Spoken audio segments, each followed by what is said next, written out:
Bonjour à tous,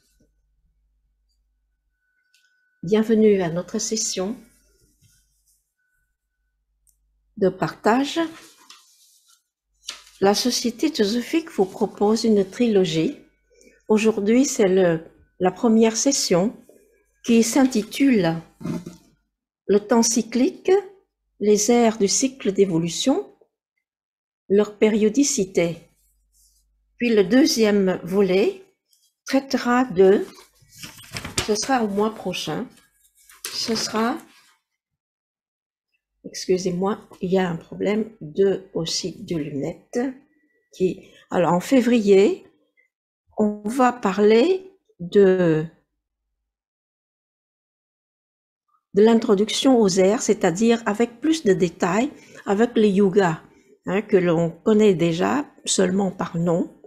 Et au mois de mars, on va aller dans le Kali Yuga, qui est le temps de défis et des épreuves. Alors aujourd'hui, nous allons traiter des généralités concernant ces trois points cités déjà dans le programme que vous avez tous reçu. D'abord, on va parler du temps. On va faire quelques réflexions au niveau du temps et puis on va aussi faire des remarques sur ce qui concerne la manifestation du temps. Alors, premièrement, qu'est-ce que c'est que le temps?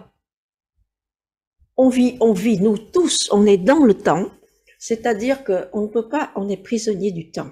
Comme j'ai déjà dit à une autre occasion, on est prisonnier du temps et on va parler de cela un peu plus longtemps. Si on constate qu'on est prisonnier, c'est seulement là où on peut avoir la possibilité de s'en sortir. Si on est content de son sort dans la prison, eh ben c'est ok, on continue de le faire de vivre comme ça, sans problème. Maintenant, qu'est-ce que c'est que le temps?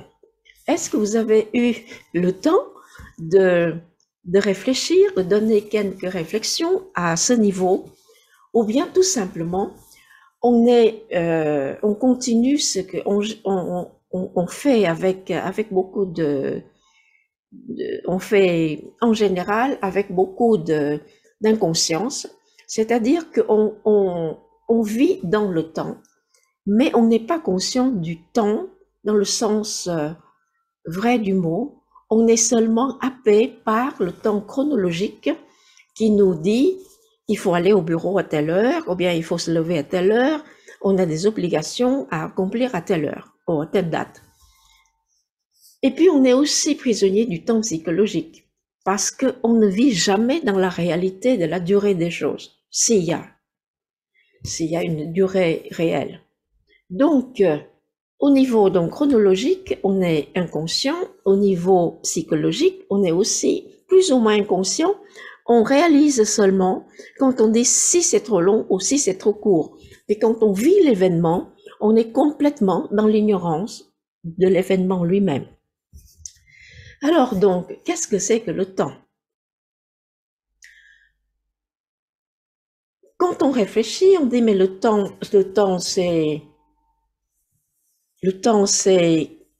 au niveau de l'univers. En fait, on mesure les choses, mais c'est tout à fait relatif. Par exemple, quand on dit chaque individu humain a une vie moyenne de 100 ans. Je suis généreuse, je dis 100 ans parce que ça tourne autour de 80-90, et puis il y a quand même des gens un peu exceptionnels qui dépassent, bon, disons 100 ans maximum pour les gens ordinaires comme nous. Sinon, il y a des êtres très très évolués et très puissants au niveau de la volonté qui peuvent manipuler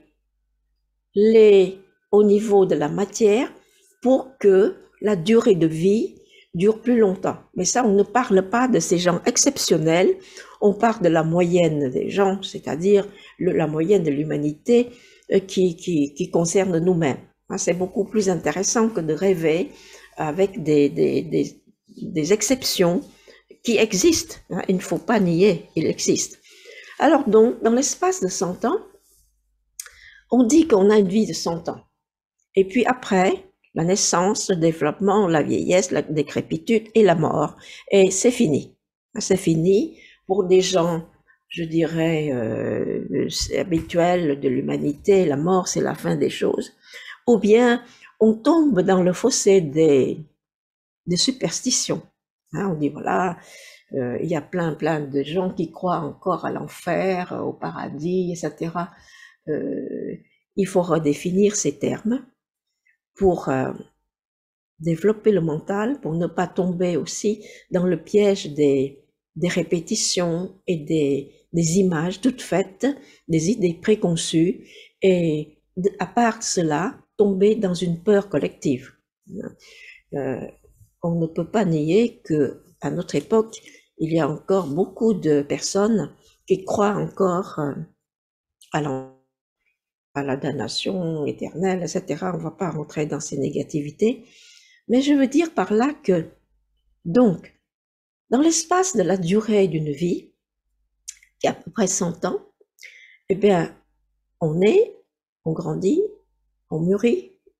Tenter, si on arrive à apprendre pour mûrir, sinon on reste toujours éternellement immature.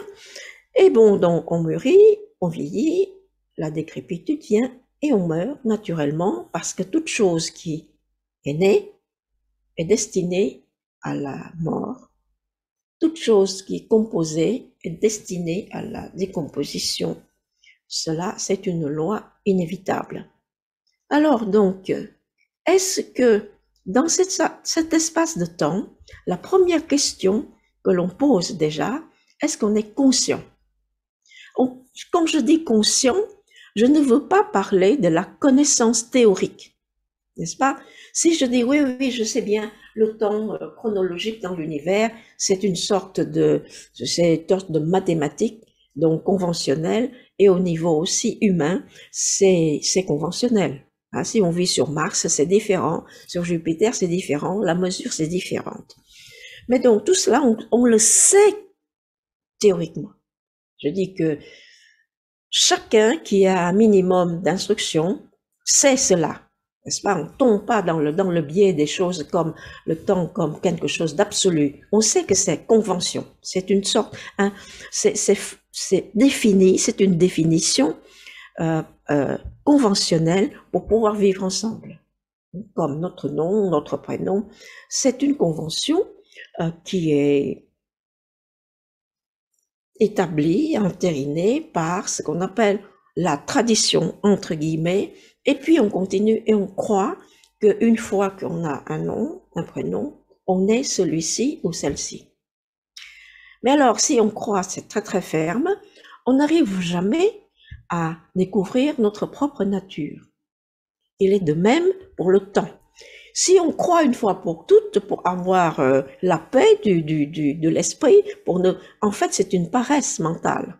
Quand on croit aux choses sans réfléchir, sans trop se poser des questions, c'est une manifestation de la paresse du mental. On dit, bon, ben ça va, on sait, on a tellement répété que, mais je ne fais que répéter et je prétends que je sais. C'est autre chose. Savoir, connaître le sens réel des choses et la réalité d'une chose que de théoriser et gloser sur la chose. Alors donc, tout le monde connaît le temps, vit sous l'emprise du temps, théoriquement. Théoriquement parce que j'ai des horaires de bureau, des obligations, je me donne quelques libertés, de grâce matinée, etc. Tout ça, c'est le temps. Mais qu'est-ce que c'est que le temps? Si on réfléchit très bien, avec finesse, on arrive à constater que le temps n'est pas continu. C'est quelque chose qui s'écoule, mais qui ne s'écoule pas de façon linéaire et continue. En fait, le temps chez l'humain, je ne parle pas du temps de l'espace, dans le sens de la science des astronautes. Et là, c'est mathématiquement, il faut bien calculer pour ne pas rater le cible, parce que si on se fait une petite erreur d'un millième de degré, on peut envoyer nos satellites à 100 000 km du but. Alors donc, le temps ici chronologique, le temps qui concerne l'humain, n'est pas linéaire et il n'est pas continu. Il n'est pas continu. Le temps chez l'humain, en fait, le temps au niveau de la conscience, est créé par la succession de la pensée. Vous imaginez au cinéma des images. Vous avez l'écran blanc, vide d'images. Et voilà, la projection commence à faire un film, une histoire, etc. Image sur image, selon la vitesse de projection de l'image, vous avez cette notion de motion, de mouvement de l'image. Si on commence à filmer très lentement, très vite, etc., vous donnez une image tout à fait loin de la réalité des choses. Ça, tout le monde le sait aussi, n'est-ce pas? On le sait que des films, des documentaires qui sont faits avec des vitesses d'enregistrement, de filmer, changent la réalité, mais pour nous inviter, nous évoquer une certaine réalité qui n'est plus dépendée du temps, parce qu'on peut voir très bien, par exemple, une graine germer en plante et puis donner un grand arbuste et puis après l'arbre. Tout cela, c'est la vitesse de filmer et la vitesse de projection. Maintenant, imaginons que l'écran est vide, l'écran sans projection, qui est notre conscience. Et par des facultés de projection et d'obnubilation, c'est-à-dire de retenir les choses, on peut projeter ce que l'on veut sur cet écran de conscience. Mais seulement, notre problème, c'est qu'on est ignorant, on est inconscient. Tout cela se passe, on fait un film de notre vie, on refait d'ailleurs aussi des films avec des souvenirs de la mémoire, etc. On réarrange des choses, etc. Mais tout cela, c'est connu en psychiatrie, en psychologie. On peut aussi manipuler la mémoire pour créer d'autres choses, etc. Mais on ne va pas rentrer dans la sophistication dans notre réflexion. Je veux seulement vous montrer cette évidence que le temps n'est pas continu. Le temps est une illusion créée par la succession des pensées qui se succèdent et qui créent quelque chose comme le cinéma, comme un film que l'on projette. Ce sont des images séparées et puis avec la projection, la vitesse de projection, on fait la motion, les mouvements et on se fait une histoire. Mais si on le prend image par image, c'est comme si on est vraiment conscient comment le temps fonctionne, eh bien, on peut faire arrêt sur image, et là, on peut voir un sens plus près de la réalité. Voilà donc, dès le départ, je voudrais vous signaler cette relativité concernant le temps, relativité que j'appelle même illusion du temps. C'est une illusion, parce que nous pensons ou croyons dur comme fer, bon, j'ai passé la journée bêtement, j'ai rien fait, ou bien j'ai une bonne journée, etc., etc. Mais tout cela, c'est en rétrospective. Mais quand on vit les événements, en général, on n'est pas conscient. Même quand on dit « Oh, que c'est merveilleux », le coucher de soleil ou le lever de soleil, mais c'est après coup. Mais c'est fini, là. Quand on dit que c'est beau, le lever de soleil, on parle d'un souvenir. Récent, certes. Une fraction de seconde. Mais c'est le passé. Donc, la conscience humaine, particulièrement, est arrivée à ce stade d'évolution que elle est en train de se découvrir cette capacité de vivre dans le maintenant, dans l'instant. C'est-à-dire qu'elle est consciente de ce qui se passe en live. Hein? Comme quand je vous parle, normalement, je suis censée être conscient, je suis en train de vous parler et conscient de ce que je vous dis. Hein? Et ce que vous êtes en train de m'écouter, si vous êtes conscient, vous êtes aussi conscient de ce que vous écoutez. Vous suivez le mouvement de la pensée, le développement de la pensée, mais ce n'est pas après, quand on dit « mais j'ai écouté une causerie à ce sujet-là ». Ce n'est pas mauvais de s'en souvenir, mais il est très bon d'être conscient au moment même, parce que c'est au moment même que le partage se fait. S'il y a communication au niveau de la conscience, c'est à ce moment-là, sans utiliser un intermédiaire autre que cette conscience pure. Parce qu'après, quand vous relisez un livre, vous relisez le texte ou vous allez revoir ce que vous allez voir, que ce que vous avez vu aujourd'hui, vous avez entendu aujourd'hui, c'est sur le souvenir. Ça a sa valeur, mais ce n'est pas la valeur de l'initial, c'est-à-dire à l'instant même. J'espère que vous avez saisi cette différence.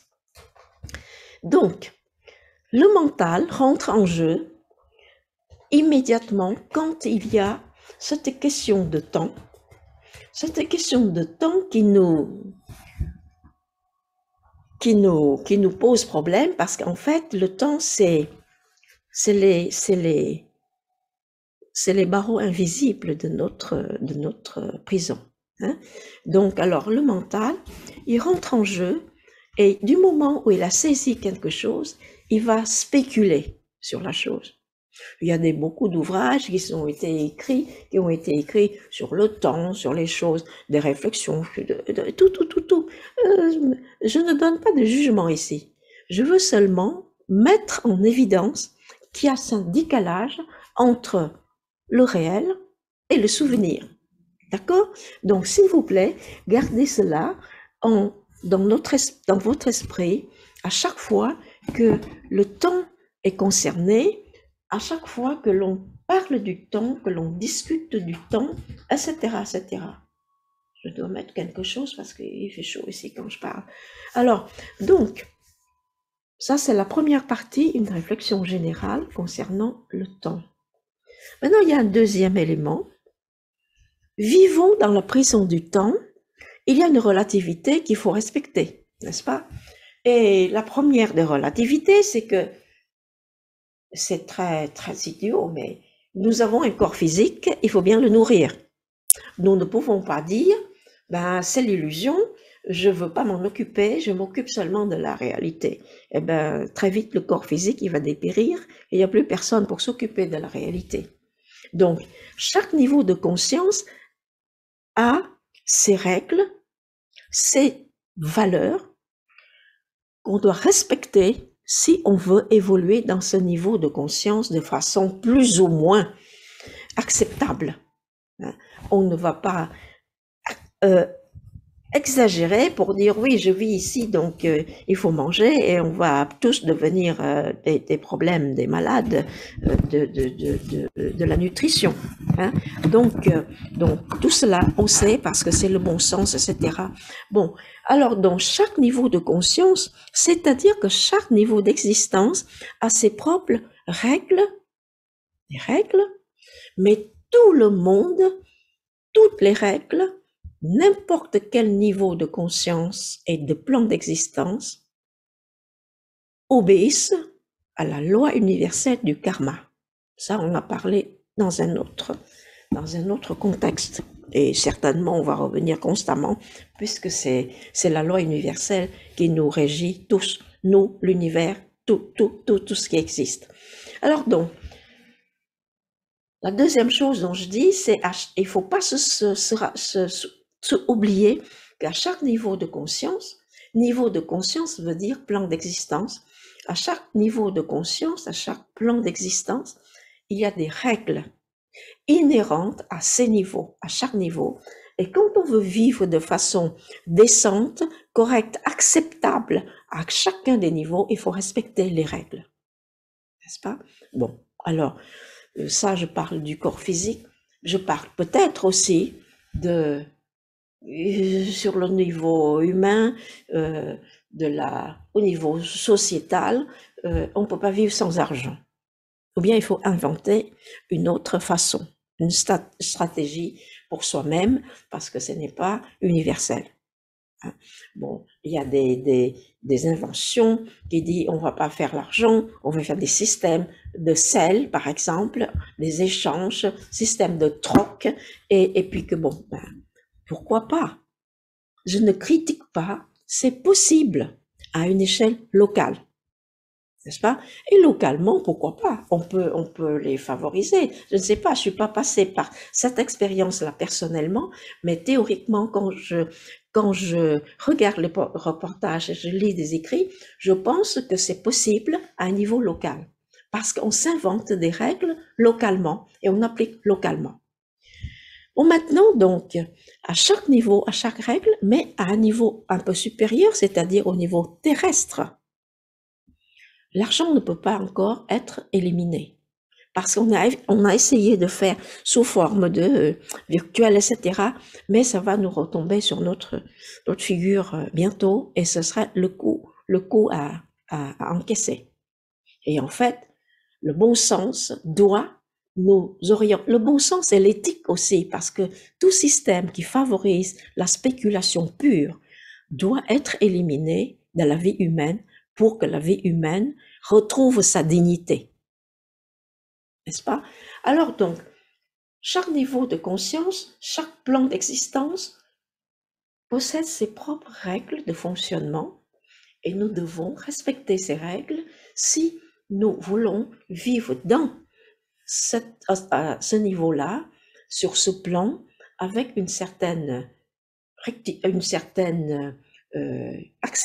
un niveau acceptable et décent. C'est la deuxième règle. Maintenant, dans le temps. Dans les années 80,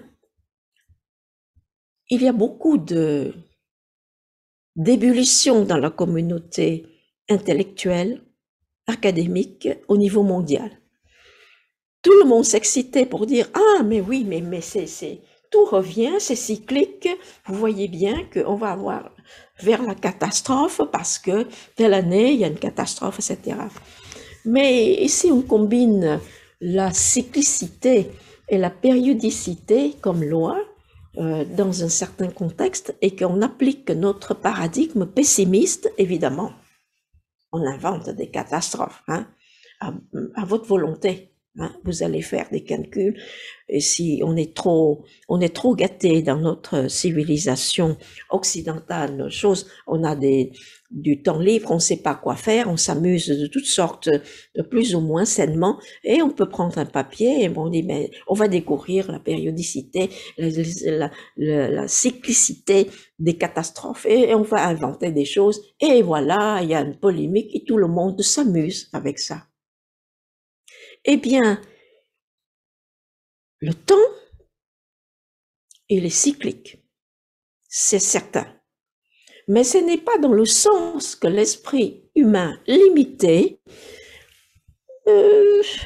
au niveau seulement terrestre, pour dire que, ben voilà, tous les 10 ans, on va avoir une catastrophe de ceci, de cela, tous les 10 ans, je dois avoir une maladie, alors donc, il faut que j'aille trouver quelque chose pour trouver, et si on ne trouve pas, mais non, c'est pas juste, parce que je dois avoir une grave maladie, dans chaque cycle astrologique, etc. Et il y a des individus comme ça, qui aiment bien entériner leur doctrine, leur théorie, en s'inculquant du mal. À la limite, c'est plein d'humour, mais enfin d'ironie. Alors donc, le temps est cyclique. Dans ce sens que Le cycle que l'on pense, que l'on parle ici, ce n'est pas un cycle qui se mesure ni en années, ni en décennies, ni en siècles, ni en millénaires. Parce que nous sommes petits, notre mental est petit, et le mental, c'est l'instrument de mesure, comme étymologiquement, ma veut dire mesurer, n'est-ce pas? Mana, c'est l'instrument de mesure, mesure en tout d'ailleurs. Mesure veut dire réfléchir, peser, raisonner, tout cela. Mais quand il est petit, il raisonne petit, et il reste dans le truc là, c'est toute une boule là, fermée, et puis le cycle, il compte en années. Il compte, et puis des croyances populaires, c'est aidant, tout le monde rentre dans le truc, et voilà, des consultations de je ne sais pas quoi, enfin bref, et le temps est cyclique, mais se mesure à une échelle qui dépasse notre entendement. Je vous invite à consulter dans le glossaire théosophique de Blavatsky.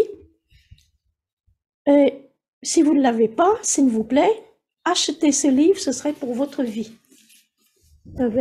L'image est à l'envers, mais vous voyez, Blavatsky, glossaire théosophique, édition ADA. Achetez au plus vite. De toute façon, il nous reste très peu, et puis on va leur offrir en souscription une édition aussi belle que cela, mais il y a des demandes. Alors, Élisée, donc je vous invite à consulter ce glossaire au mot yoga. Yoga. Alors, pour ne pas tenir le livre de façon trop lourde, je me suis fait une image pour pouvoir parler plus tranquillement. Alors, vous trouverez à ce niveau, à cette page de yoga, vous allez, c'est quand vous lisez, vous finissez de lire la page, vous perdez pied parce qu'il y a une sorte de vertige. Une sorte de vertige parce que, bon, l'essentiel, c'est que l'entrée yoga dit, c'est que premièrement, le yoga fait partie d'un plus grand, le Manvantara. Pour les étudiants de l'enseignement théosophique, c'est un terme assez connu.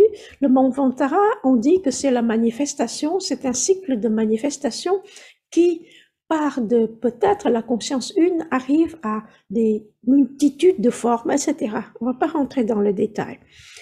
Dans cette entrée yoga, on peut lire que le Manvantara constitue 4 yugas. Alors, le premier, c'est l'âge d'or. Le deuxième, c'est l'âge d'argent. Bon, vous lisez en sanskrit parce que ça n'a pas de sens que je vous cite des choses en sanskrit. Et troisième âge, c'est l'âge de bronze. Et le dernier âge, c'est l'âge de fer. Et on connaît la succession, et je ne vous cite que le dernier nom en sanskrit, qui est le Kali Yuga.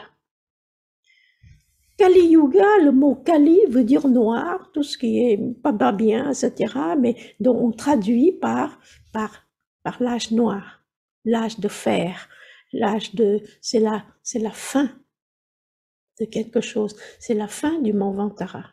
Et ne serait-ce que ces 2 pages-là, HPB explique très bien dans les grandes lignes que ça ne se fait pas comme ça, boum, d'un seul coup, on change d'air et puis voilà. Non.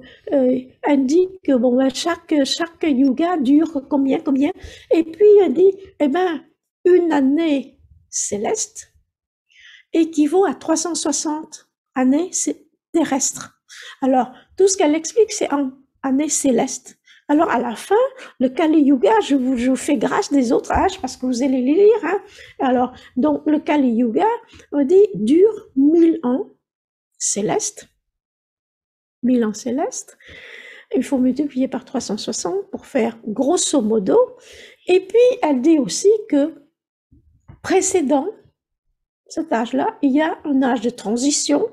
Et puis, il y a un autre âge que l'on appelle le crépuscule, c'est-à-dire pour préparer quelque chose comme quand le jour qui se lève, eh ben on voit d'abord l'aurore, hein, et le crépuscule, l'aurore, et puis le soleil se lève. Et c'est dans ce, alors dans chaque transition, euh, euh, dans chaque transition, il y a un, il y a une évaluation de Madame Blavatsky qui dit que bon, ces âges de transition et de crépuscule durent 10% de, grosso modo, de l'ère. Cela veut dire que si le Kali Yuga durait 1000 années célestes, chaque âge de transition de crépuscule dure chacun 100 années célestes. 100 années célestes, ça veut dire que les deux ensemble durent 1200 années célestes, multipliées par 360. Alors là, on s'amuse à calculer, on dit, oh là là, ça arrive à un chiffre tout à fait vertigineux, et à la fin, on dit, mais de toute façon, tout ça, c'est exotérique. Ça veut dire que ça veut rien dire. Hein, c'est exotérique, ça veut dire c'est illusoire. Et ce n'est pas, c'est seulement dit pour le grand nombre, pour que, bon, ben, on a une petite idée. On va pas dire, on va multiplier, faire arithmétiquement, etc. C'est pour donner une idée de la durée des ères. Et tout cela, par la loi cyclique, se répète. Dans chaque Manvantara, c'est-à-dire chaque manifestation, à l'aube d'un monde, à partir du moment où Fohat, la force électrique, électromagnétique universelle, est envoyée pour organiser les atomes comme des briques fondamentales de la matière, pas les atomes d'aujourd'hui que l'on casse à l'infini, à volonté, mais les atomes dans le sens grec. On ne peut pas casser.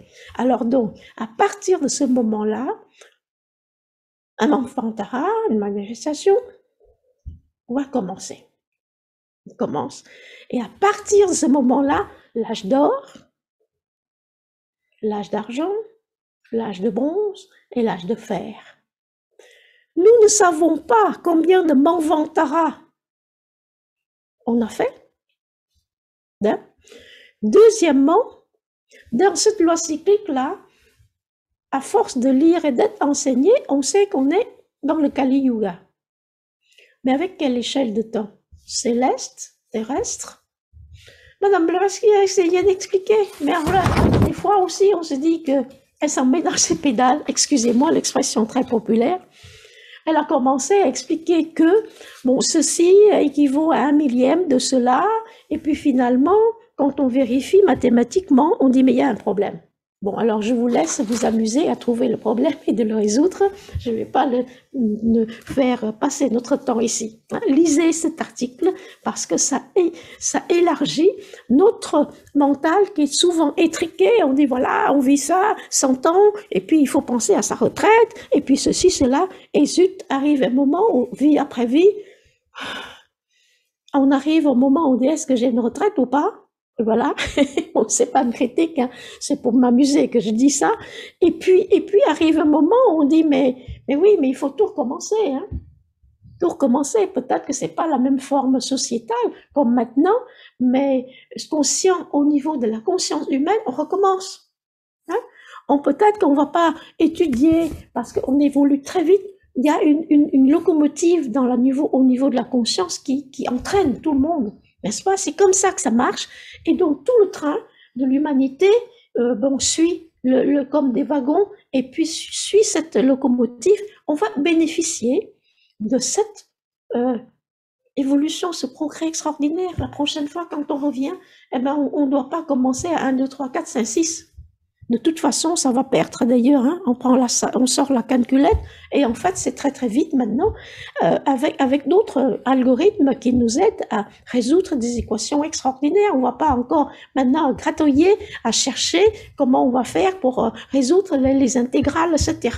Et puis etc. Bon, d'ici 50 ans, tout cela va disparaître. Et l'homme, je dis l'humain, sera un être bionique. Bon, alors tout cela, le niveau de la conscience change aussi. entraîné par cette explosion de la technologie. Parce que il y a 50 ans, voyant l'homme marcher sur la Lune, on dit, mais mince alors, il y a quelque chose l'image a cassé quelque chose dans le mental. Quelque chose d'extraordinaire. Ouais, on n'est plus sur Terre, hein. On peut aller là-haut, dans l'espace. C'est-à-dire que on est en train de découvrir une dimension nouvelle. Eh bien, c'est comme ça que la conscience marche et évolue. Alors donc, à partir de cela, on évolue et on va dire, mais il ne faut jamais perdre pied et tomber dans le fossé de j'appelle de l'époque. N'est-ce pas? Il y a une époque où il y a quelque chose de choses, mais la conscience continue grâce au fait que cette conscience tout à fait évolutive, inventive, et ne marche pas avec la répétition de l'époque. Il faut, bon, comme maintenant tout le monde dit le fioul pour faire marcher une machine, il faut penser au fioul. Mais arriverait un jour, je vous le prédis, on n'a plus besoin de fioul. C'est un changement, une modification pour qu'on puisse manipuler les lois électromagnétiques. Voilà, on n'a plus besoin de fioul. Ah ben, on ne va pas inventer, après les énergies fossiles, après on invente l'hydrogène, après on fait des énergies vertes. Non, on ne brûle plus pour faire de l'énergie. Mais c'est une manipulation des forces électromagnétiques de la nature, au niveau terrestre aussi bien qu'au niveau céleste. Bon, ceci étant dit, c'est pour nous amuser que je vous dis ça. Alors donc, dans ce temps, on revient au yoga.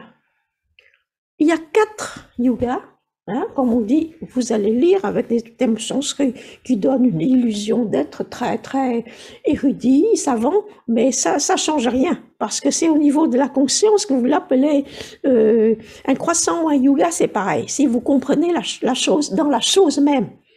Alors l'âge d'or, mais il n'y a pas de problème puisque c'est l'âge d'or. Je vous invite à lire cet ouvrage extraordinairement brillant par Hugh Shearman. Je ne sais pas si vous avez là chez vous, mais commandez-le et c'est quelque chose d'extraordinaire.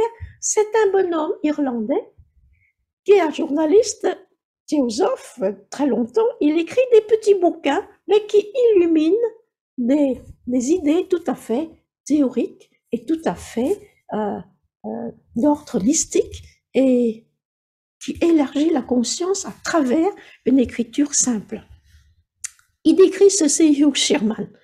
D'ailleurs, je l'ai proposé et c'était accepté il y a peut-être 20 ans déjà ou plus de recevoir la médaille Shubhara médaille donnée par le General Council. Alors donc, il dit, voilà les 4 âges. L'âge d'or, imaginons que vous avez un projet. D'ailleurs, le projet, c'est le plan divin, n'est-ce pas? On lit la chose et on comprend. Alors, vous avez un projet, vous allez commencer à rêver de ce projet. Disons, je rêve de repeindre ma clôture, ce qui est tout à fait trivial et quotidien. Je rêve et l'âge d'or. Je rêve comment je vais faire, etc. Mais je nage dans le bonheur. C'est la première instance de toute aventure et tout projet. On dit, on va faire cela, n'est-ce pas? On parle aux amis, et puis même en aventure humaine, relationnelle, c'est la première partie d'une relation, l'âge d'or. On rêve. On vit dans un monde qui n'est pas réel, un monde d'idées. À la limite, à un niveau très très haut, au niveau cosmique, c'est au niveau archétypal. Alors là, on mélange. Très bien, pas de problème. Puis après, on évolue, ça dure très longtemps, l'âge d'or dure très longtemps. Puis après vient l'âge d'argent. L'âge d'argent, bon, ben, il faut quand même penser un peu comment faire hein, bon, il faut peut-être, je veux repeindre, mais est-ce que j'ai de l'argent? quelle forme je vais donner à la clôture. Je commence à dessiner la clôture, à voir comment je vais financer, etc. Et puis troisième âge, l'âge de bronze. Là, je dis, bon, d'accord, je vais bien le faire, mais peut-être j'ai pas assez d'argent. Est-ce qu'il faut que je prenne un prêt? Est-ce que des amis peuvent me dépanner? Est-ce qu'il faut que j'attende encore 6 mois pour que j'ai plus d'économies pour le faire? Etc., etc. On rentre un tout petit peu dans le matériel et le concret. Puis arrive à l'âge de fer, le Kali Yuga, qui s'appelle aussi l'âge de la réalisation, avec des défis, avec des défis et des obstacles. Parce que quand on commence à bouger et puis que agir, c'est là où les obstacles commencent. Pas quand on rêve. Quand on rêve, il n'y a pas d'obstacle. On rêve et puis on contourne les obstacles avec d'autres rêves. Alors donc, le Kali Yuga arrive quand je dis, bon, allez, je vais le faire. Hein. Je vais le faire. Donc, il faut que j'aille au magasin, acheter tout ce que j'ai planifié, là, hein, des clous, des vis, et tous les instruments, sinon je dois louer. Et puis, bon, l'argent, est-ce que j'ai assez? Oui, je vais faire ça parce que on paye pas tout de suite. La carte de crédit nous fait payer seulement à la fin du mois prochain. Donc, tout ça, ça va. Et puis, tout ça là, et on va rentrer à la maison, on découvre, on ouvre les colis, et on découvre, ben tiens, il manque une vis. Ah ben, il faut réclamer. Tout ça, c'est le Kali Yuga. L'âge de la réalisation, l'âge de défis, l'âge des obstacles et l'âge des épreuves. Mais c'est parce que l'âge des obstacles, défis et difficultés que cet âge-là nous donne cette valeur, la valeur de la réalisation. Sinon, dans l'âge d'or, on rêve. Dans l'âge d'argent, on continue à rêver, mais avec un peu plus de consistance. L'âge de bronze, oui, on va le faire, il faut voir si on peut le faire. Et puis l'âge de noir, l'âge de fer, on va y aller. Mais on va y aller. Quand on va y aller, eh ben, il faut tout faire. Il faut faire. C'est là l'obstacle, n'est-ce pas? Donc, alors, l'ego, il est rentré dans le faire. Il faut que je fasse ceci, il faut que je fasse cela, et puis que je vainque les obstacles, etc. Moi, je ne dis pas qu'il faut ne pas faire. Hein, je n'ai rien dit de cela. Je décris l'état de notre esprit et l'état de nos circonstances. Voilà, c'est là le Kali Yuga. Alors, le Kali Yuga, l'âge des défis, on va le faire en dernier, à la dernière session. Et là, on doit se rendre compte. C'est dans le Kali Yuga que l'on se pose des questions sur soi-même. Mais j'ai cru que j'étais tout ça. Mais qui suis-je? Qui suis-je? Ou arrive un moment où on dit que suis-je? C'est la question la plus exacte. Que suis-je? Par qui suis-je? Parce que si je dis qui suis-je, si je ne suis pas Tartampion, je serai encore Dupont, je serai encore... Bon, alors, ça change pas grand-chose. Mais que suis-je? Bon, c'est la question ultime de la recherche spirituelle à laquelle l'esprit humain est destiné en tant que dharma sur Terre. Voilà. Donc, il faut retenir de cette session, c'est que premièrement, le temps, c'est une illusion. C'est une illusion de voir que le temps est linéaire. Non, le temps est tout à fait interrompu c'est une succession, c'est l'impression ou l'illusion créée par la succession de notre pensée, comme le cinéma. Donc, découvrir cela, c'est découvrir déjà que on ne vit pas dans la réalité. La deuxième chose à garder en esprit, c'est que ce temps-là se manifeste par cyclicité, périodiquement, et la périodicité, on va le prendre à la prochaine session pour voir comment ça fonctionne. Alors, donc, périodiquement, cycliquement, ça se répète, mais il faut garder dans l'esprit qu'à chaque niveau de conscience, chaque plan d'existence, ben, il y a 6 règles, et toutes les règles sans exception doivent obéir à la loi universelle du karma. Personne ne peut échapper à n'importe quel niveau. Et puis, réaliser que dans toute cette manifestation, le Manvantara, la dernière tranche, c'est la tranche là où il y a les possibilités de réalisation, qui est vraiment, c'est l'opportun pour la conscience de réaliser tout ce que la conscience a pu réaliser aux autres niveaux, théoriques, spéculatifs, etc. C'est le Kali Yuga où ça se réalise. Voilà, avec ces 3 points, je vais donc arrêter ici de parler et je vous laisse le temps de poser des questions, s'il y a des questions, de commentaires, s'il y a des questions dans le sujet, s'il vous plaît. Et puis on va continuer de ceci pendant un certain temps. Et les autres sessions, vous avez déjà dans le programme trimestriel, on va explorer un peu plus sur cette notion de périodicité, de cyclicité du temps, et puis pour aller un peu plus dans les manifestations du temps à notre niveau. Voilà, je vous remercie de votre attention et c'est à vous maintenant.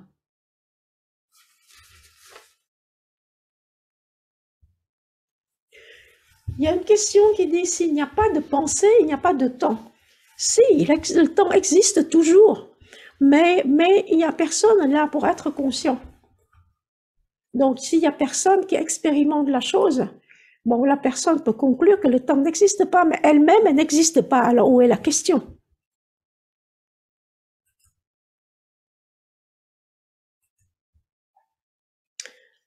La conscience et le temps sont donc irrémédiablement liés. Certainement. Certainement.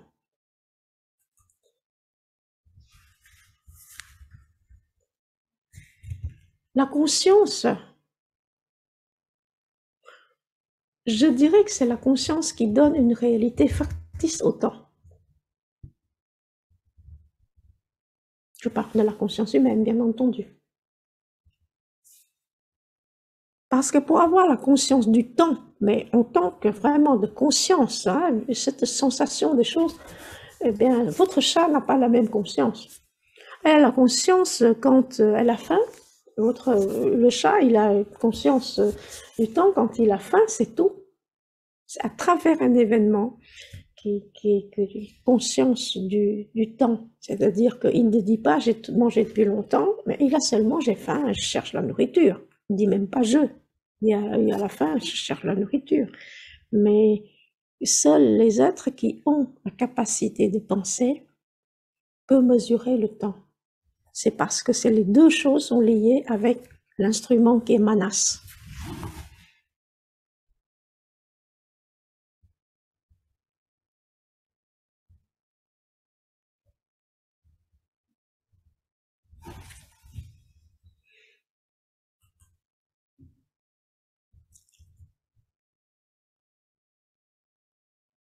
Eh bien, la question ici est un tout petit peu provocative. La conscience naît de l'existence de la matière. C'est une affirmation du questionneur, mais moi je ne suis pas d'accord.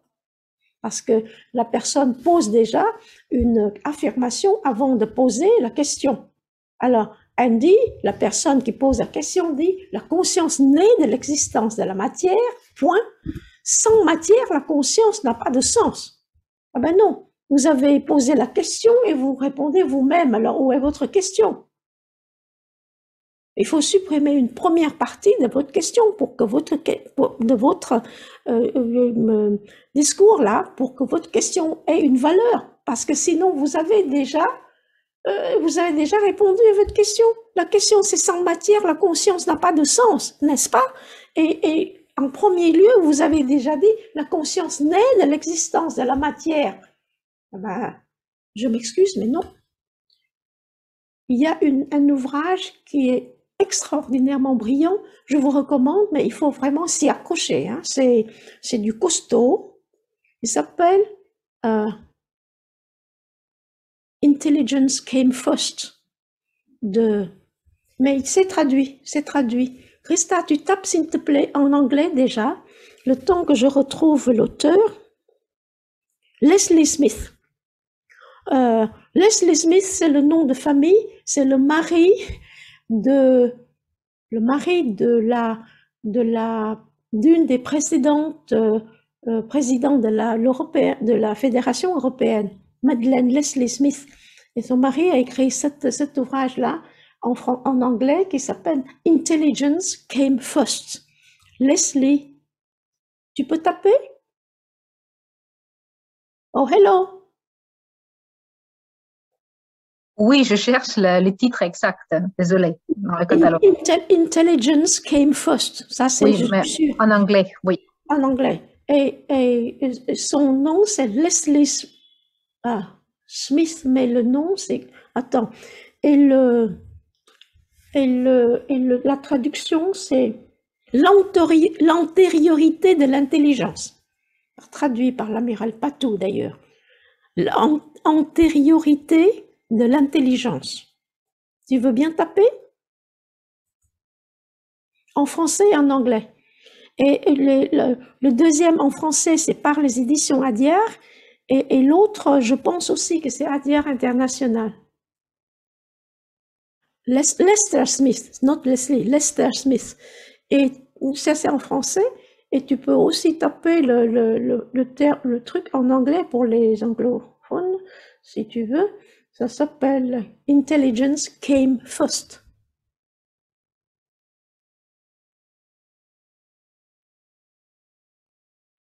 Je confonds avec un autre qui est historien.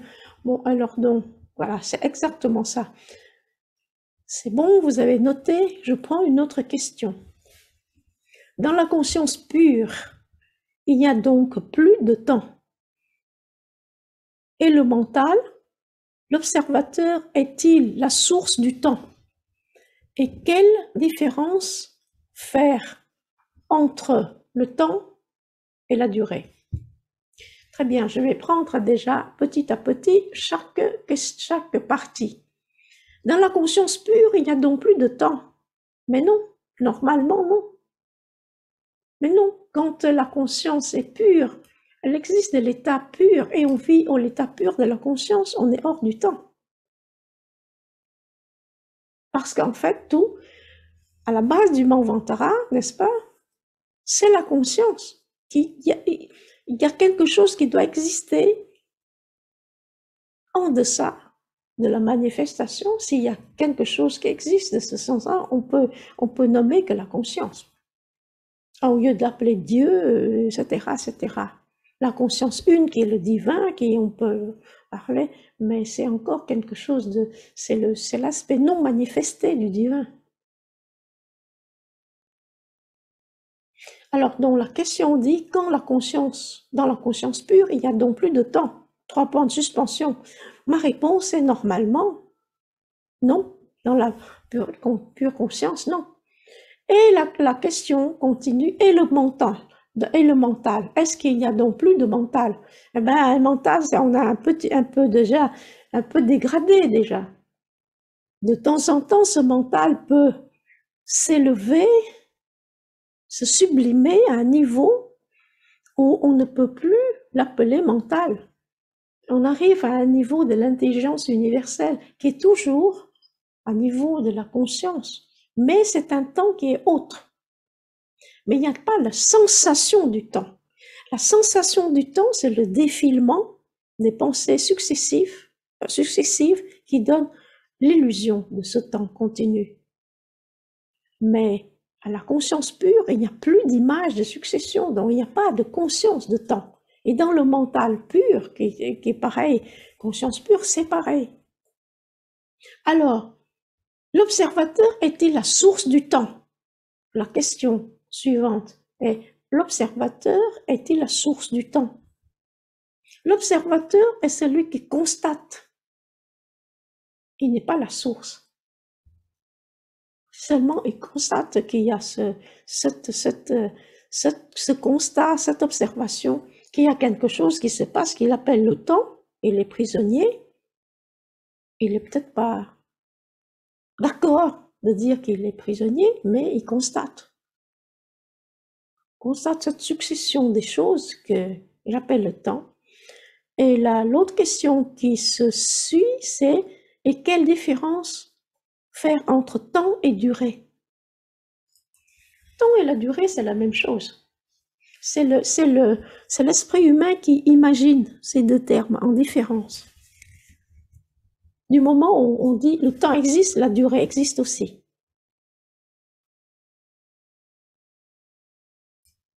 Fondamentalement, il n'y a pas de différence.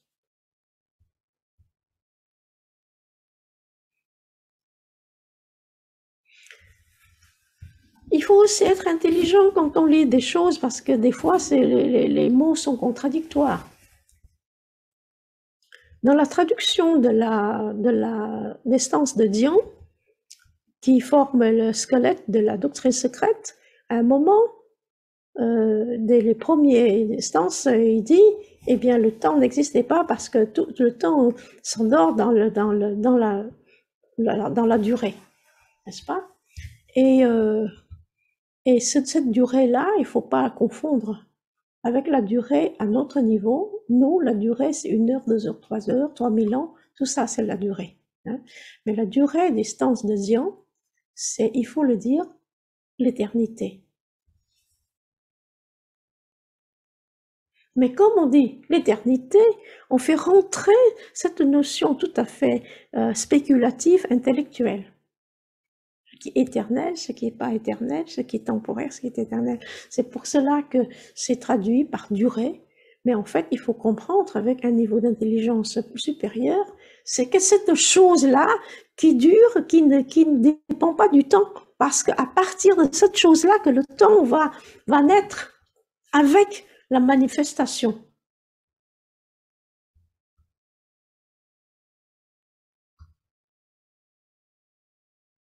Une autre question. Donc le temps est tributaire du plan de la matière, n'est-ce pas? Bonne question.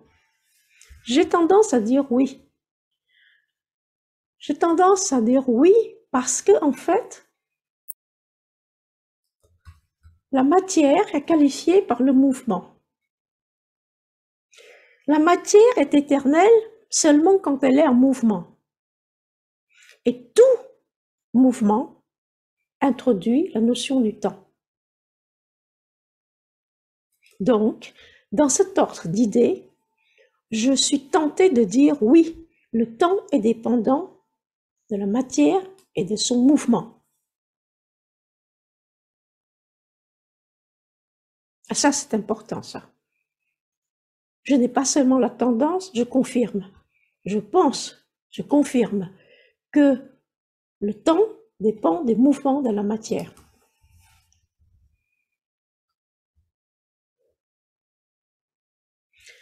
Alors, l'autre question qui arrive, la durée, alors, inclut tout, matière et temps?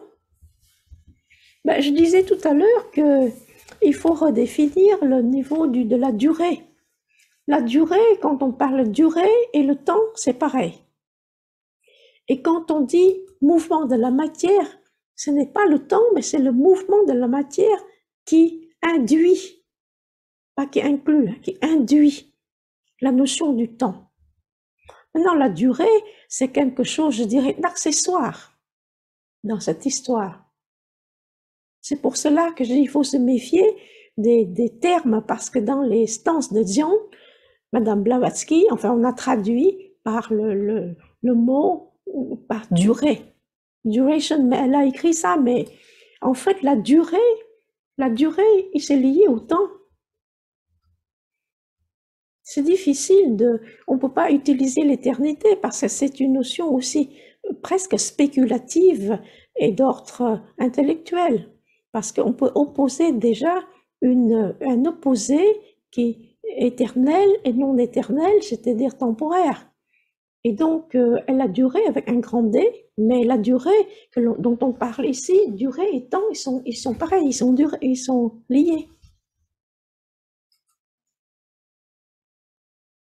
Donc, on ne peut pas dire que la durée inclut matière et temps. Non, non, non, non, il faut les séparer les choses. On dit que la durée est liée au temps. Et le temps est induit. L'illusion du temps est induite par le mouvement de la matière.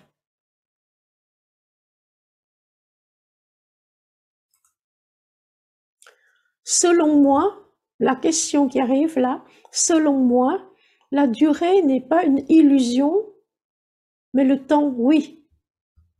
Ben, vous faites ce que vous voulez, cher ami.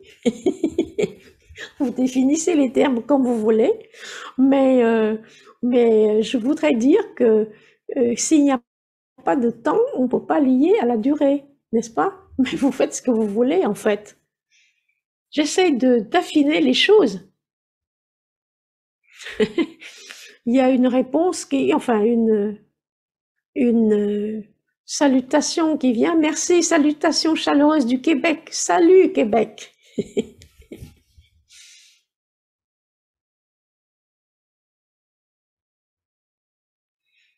Alors, commentaire, merci pour cet échange et ces commentaires qui poussent la réflexion plus loin. Merci à vous de participer pour faire de cette session quelque chose de vivant. Une autre question. Quand il n'y a pas de pensée dans notre mental inférieur, sommes-nous dans le maintenant? Ah, peut-être, pas forcément, est ma réponse. Peut-être si dans le cas où il n'y a pas de pensée parce qu'on est déjà à un niveau de quiétude, mais quand vous parlez de mental inférieur, le mental inférieur, quand il se tient tranquille, ça ne veut pas dire que c'est la quiétude. Il est sans pensée, il se peut qu'on est dans une sorte de léthargie. Il faut faire très très attention et être complètement intègre avec soi-même. Hein. On ne peut pas prétendre quand on dort qu'on est en somnolence quand on médite. Hein. D'accord? Je suis vraiment très atroce quand je dis ça, mais il ne faut pas confondre la somnolence avec la méditation.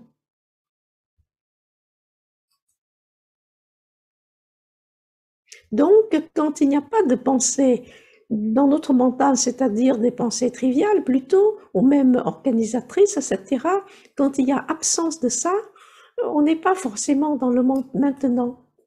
Le mental il est toujours sous tension sans qu'on le sache.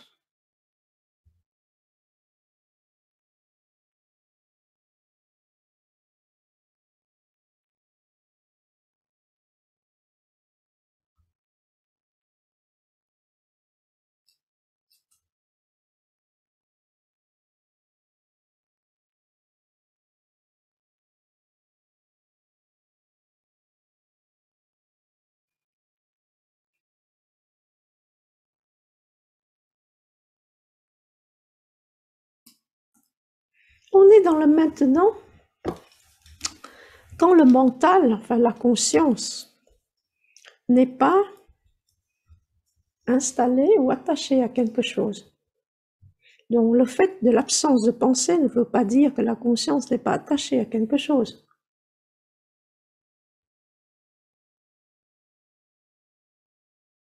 Très bien. Je pense que nous pouvons ajourner notre session, garder le reste pour les deux autres de la même trilogie.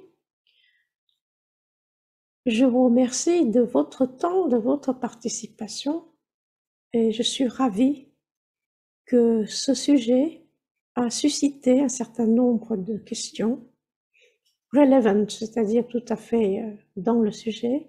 Alors j'aimerais bien qu'on puisse continuer la prochaine fois dans cette réflexion-là et on va rentrer plus dans les détails